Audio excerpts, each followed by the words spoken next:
une bonne solution. Bon, et ça pose la question, au fond, plus fondamentale, qui est que tous ces services-là, est-ce qu'on peut savoir sur quelle méthode ils reposent? Est-ce qu'il n'y a pas, au fond, voilà, une délégation à la compagnie calcul, parce que...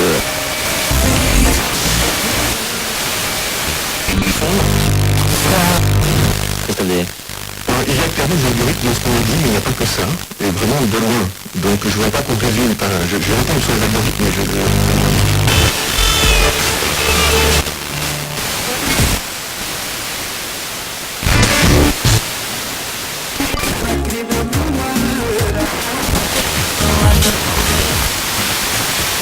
mais très ancienne, on retient plus facilement les mauvais moments, les moments dangereux, qu'on doit essayer d'expérimenter pour se souvenir de ce qui est vraiment dangereux, que les moments positifs.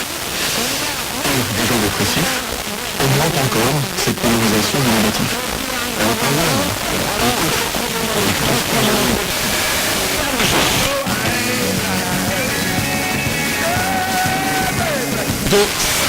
à 2 journées de la...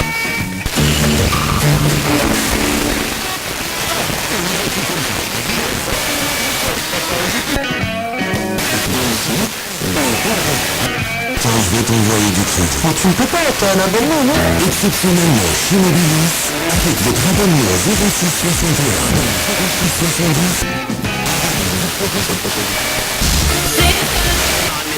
الحصة الإضافية الأولى من مباراة اتحاد بوسالم نادي كرة القدم بالمزيمة كريم ونتيجة الشوط الأول من المباراة هدف مقابل هدف بين الفريقين.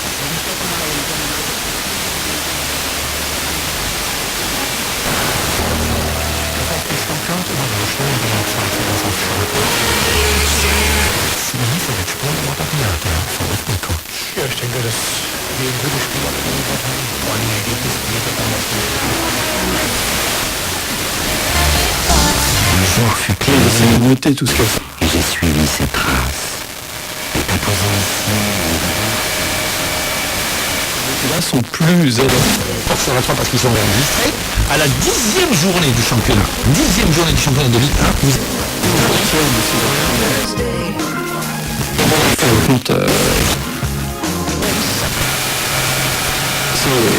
ça a été testé, par exemple en double aveugle, enfin pas vraiment en double aveugle, puisque les consignes sont différentes, mais avec un groupe de contrôle, pour des personnes qui de réduction de poids, et puis d'autres qui veulent aussi maigrir et qui reçoivent un SMS par jour. Eh bien, on regarde ceux qui reçoivent un SMS par jour, 3 fois et demi plus vite que ceux qui ne reçoivent rien. Donc ça a été testé sur l'amélioration de la capacité de régénération chez les personnes âgées. Donc soit on ne leur donne rien, soit... Comment fait-il à dire Pendant la confrontation entre équipes. Ahmed Macha. La première de jeu ici, le score n'a pas changé, mais il y a quelques secondes sur un coup franc.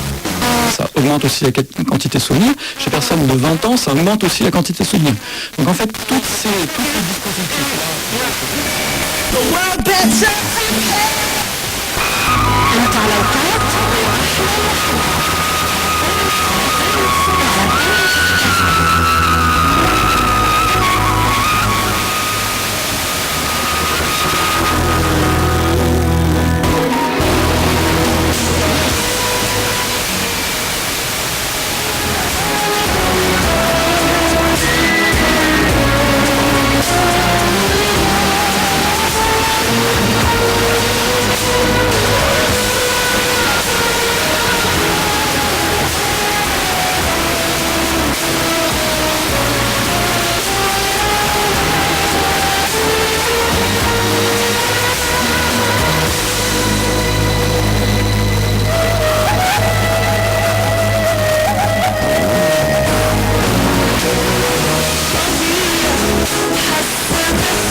Est vraiment énorme. En fait, on a vraiment quelque chose qui doit être clair. C'est quoi une décision? Alors, on adore penser qu'on a notre libre arbitre. Dans le livre, on montre très très clairement, si je vous pose la question, à votre avis, combien de décisions vous prenez votre moi j'ai lu votre livre, alors Voilà. je vais La vous répondre réponse 15 et puis dire mais non en fait c'est 80. C'est 93%, vous êtes en pilote automatique. J'ai pas bien lu votre livre. Pour plein d'autres cas dans la figure. Donc, en gros, on a plein de micro-décisions dans la journée. Pour votre cerveau, c'est hyper utile d'être en pilote automatique, sinon on serait Bien exténué. sûr, ça on est d'accord. Sauf que, il y a peut-être quelqu'un qui est derrière le pilote automatique, à travers la publicité, etc., etc. Il y a plein de gens qui nous envoient des stimuli et qui sont derrière. Comme vous dites, quand on réagit et qu'on mange trop, c'est parce que, et qu'on ne bouge pas assez, c'est parce que nos modes de vie nous ont habitués, et nos modes de vie, ils profitent à des gens. Les entreprises investissent aujourd'hui énormément dans le neuromarketing pour vous assurer qu'ils rentrent de plus en plus dans notre cerveau et la manière de le solliciter. Donc là, ce que l'on évoque, c'est au contraire des pistes pour essayer de se désintoxiquer de ça. Alors comment ça marche ? La réappropriation en fait. Une forme de réappropriation. C'est pas la délégation de la décision à la machine, mais c'est la réappropriation de la décision. Alors oui et non. C'est-à-dire que si vous prenez par exemple la décision de maigrir, on sait ce qu'il faut faire. Moi le premier, et puis je le fais pas. Pourquoi ? Parce que plein de micro-décisions que je ne prends pas trop au quotidien. Donc, je suis prêt, et ça me paraît philosophiquement pas insupportable.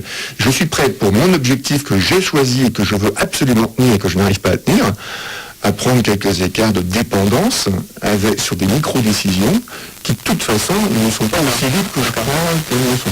D'accord. Ça me semble une dialectique un peu rêteuse, mais assez intéressante. Et en l'occurrence, ce livre...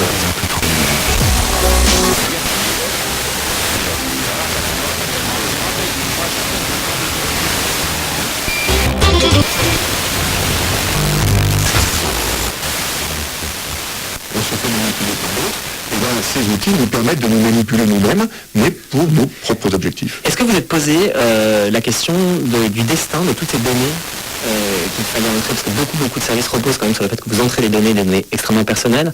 Est-ce que vous êtes posé la question de savoir si ces services sécurisaient ces données personnelles, parce qu'elles peuvent être très utiles. On sait que beaucoup de sites, d'applications, etc. Ces données, parce qu'après elles sont très utiles, notamment aux marketeurs dont vous pensiez vous débarrasser par l'eau de voix, etc. Machin. Est-ce que vous êtes posé cette question? Est-ce que vous avez évalué les sites en fonction de la sécurité des données, Jean-Baptiste? Alors on s'est posé cette question, je voudrais rajouter quand même quelque chose à ce que dit Christophe Day, parce que cette question de la décision et de qu'est-ce que l'être humain est très important. En fait, il y a deux révolutions coperniciennes dans qu'est-ce que l'être humain. Donc l'esprit humain. La première, on pourrait dire, c'est celle apportée par la psychanalyse, qui montre que l'essentiel de nos processus sont des processus inconscients. On n'a pas conscience. Donc on croyait que la conscience était au centre, et puis c'est pas le cas. Et la deuxième, apportée par la neuroscience, c'est de dire qu'en fait, une bonne partie de ces processus inconscients sont les processus qui sont automatiques. C'est-à-dire qu'on est gouverné par énormément de processus automatiques. Et là, ce que permettent ces technologies, c'est en fait, pour contrer tous ces automatismes, eh bien, on met en face les automatismes de la machine. Et c'est ça qui nous permet, justement, de prendre le pas par la télévision, la radio, etc. Et donc les automatismes de la machine seraient plus efficaces pour construire le bonheur que nos propres automatismes. Non, c'est parce que justement, nos propres automatismes, on n'en est pas conscient, puisqu'ils On est conscient quand c'est...